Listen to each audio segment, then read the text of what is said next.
Assalamualaikum warahmatullahi wabarakatuh. Saya Anisha dari AKP 5B dan saya akan menjelaskan tentang pemeriksaan akuntansi keuangan.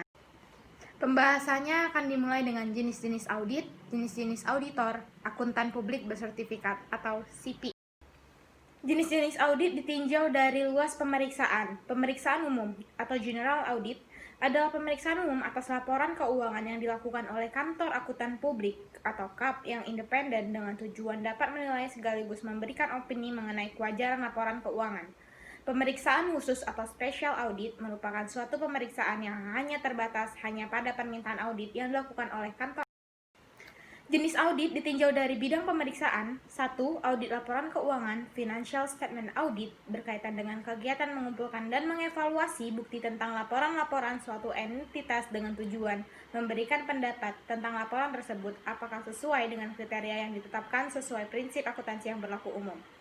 Kedua, audit operasional atau manajemen audit adalah jenis pemeriksaan terhadap kegiatan operasi suatu perusahaan meliputi kebijakan akuntansi dan kebijakan operasional manajemen yang telah ditetapkan dengan tujuan untuk mengetahui kegiatan operasi yang dilakukan berjalan secara efektif dan efisien. Audit ketaatan atau compliance audit, yaitu jenis pemeriksaan yang tujuannya untuk mengetahui apakah perusahaan telah mentaati peraturan dan kebijakan-kebijakan yang berlaku baik yang ditetapkan oleh pihak intern maupun pihak ekstern entitas atau perusahaan. Audit ketaatan berfungsi untuk menentukan sejauh mana perusahaan mentaati peraturan, kebijakan, peraturan pemerintah, bahkan hukum yang harus dipatuhi oleh entitas yang diaudit. 4.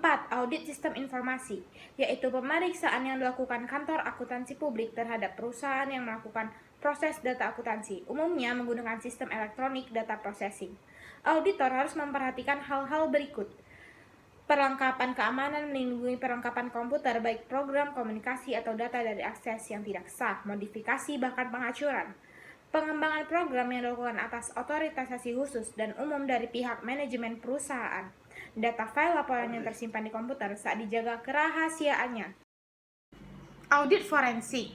Tujuan melakukan audit forensik adalah sebagai upaya pencegahan terjadinya kecurangan. Hal yang dapat dilakukan audit forensik adalah investigasi kriminal, indikasi kecurangan dalam bisnis atau karyawan, mengetahui kerugian suatu bisnis. 6. Audit investigasi. Yang dimaksud audit investigasi adalah serangkaian kegiatan mengenai mengidentifikasi dan menguji fakta-fakta dan informasi yang ada guna mengungkap kejadian yang sebenarnya dalam rangka pembuktian demi mendukung proses hukum atas dugaan penyimpangan yang dapat merugikan keuangan suatu entitas. 7. Audit lingkungan.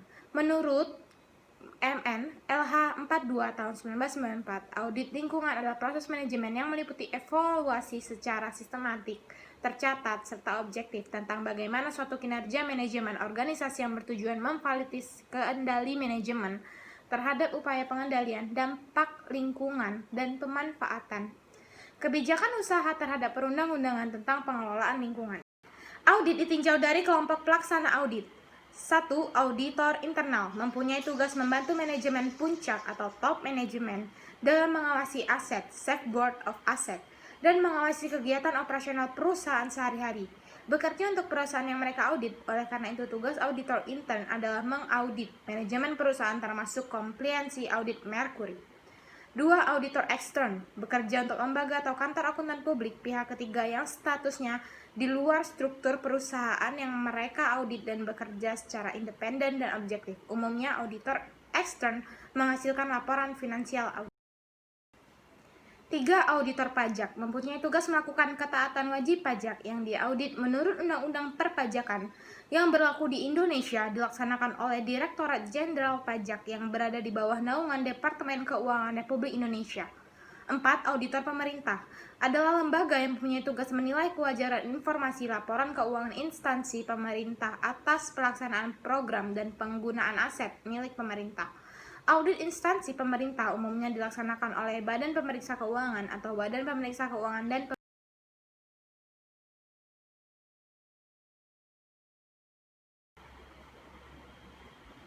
jenis-jenis auditor.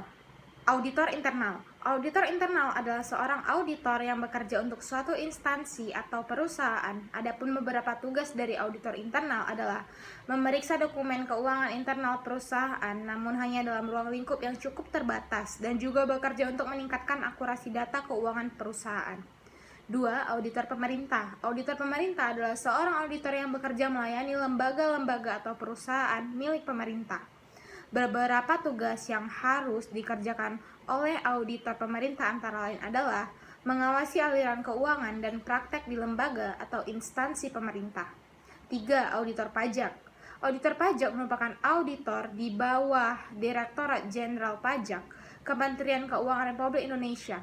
Auditor ini memiliki tugas khusus untuk melakukan audit terhadap para wajib pajak tertentu, apakah telah melakukan kewajibannya sesuai peraturan perundangan yang berlaku atau belum. 4. Auditor forensik. Auditor forensik merupakan auditor yang bekerja di bidang spesialisasi dalam bidang kriminal keuangan. Pekerjaan yang biasa mereka lakukan adalah cenderung dalam pemeriksaan dokumen-dokumen terkait dengan berbagai tindakan kriminal seperti money laundry dan pelacakan sumber uang berasal. Selanjutnya, auditor independen. Auditor independen adalah anggota kantor akuntan publik yang bekerja secara eksternal untuk melayani masyarakat publik yang sedang membutuhkan jasa audit. Auditor independen tidak boleh dipengaruhi oleh pihak luar atau pihak manapun. CPA adalah julukan untuk auditor independen luar negeri.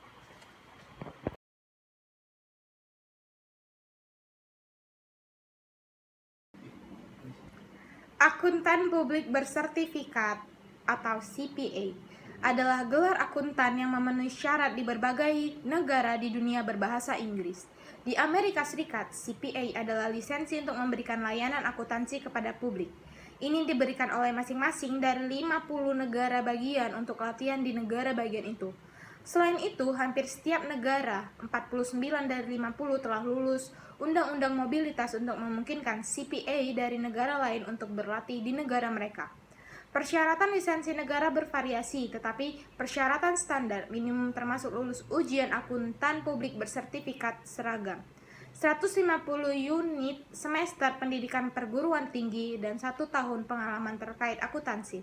Pendidikan profesional berkelanjutan atau CPA juga diperlukan untuk mempertahankan lisensi. CPA merupakan program pengembangan profesi bagi akuntan yang diselenggarakan oleh Institut Akuntan Publik Indonesia. Sertifikasi ini ditujukan bagi mereka yang ingin meningkatkan kompetensi dan mendapatkan izin menjadi akuntan publik. Ujian CPA dengan kurikulum baru memiliki 3 tingkatan, yaitu tingkat dasar, tingkat profesional, dan tingkat lanjutan. PPA FEB UI menyelenggarakan pelatihan CPA review untuk persiapan ujian tingkat profesional yang diharapkan dapat memfasilitasi peserta untuk mempersiapkan diri menghadapi ujian sertifikasi ini dengan baik. 1. Ujian tingkat dasar diperuntukkan bagi seseorang yang akan memulai karir di KAP, gelar sertifikat Associate Certified di Public Accountant of Indonesia. Materi ujian: pengantar audit dan asuransi, akuntansi dan laporan keuangan, pengantar ekonomi makro dan mikro, pengantar manajemen, perpajakan dan hukum bisnis, akuntansi biaya, manajemen keuangan, dan sistem informasi. 2. Ujian tingkat profesional diperuntukkan bagi seseorang yang akan bekerja sebagai staf profesional KAP, gelar sertifikat Certified Public Accountant of Indonesia. Materi ujian: audit, asuransi dan etika profesi, akuntansi dan laporan keuangan lanjutan, akuntansi manajemen, manajemen keuangan dan teknologi informasi, strategi bisnis dan perpajakan lanjutan, manajemen risiko, tata kelola, dan pengendalian internal.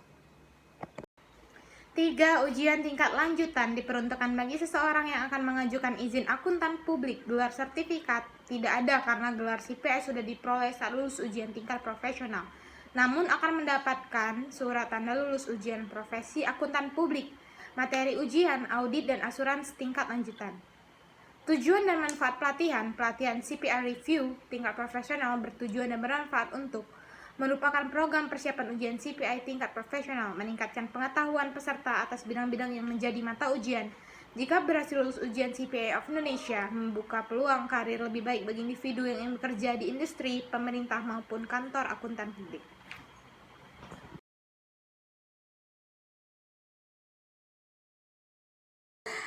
Demikianlah yang dapat saya sampaikan mengenai pembahasan jenis-jenis audit, akuntan bersertifikat, dan jenis-jenis auditor.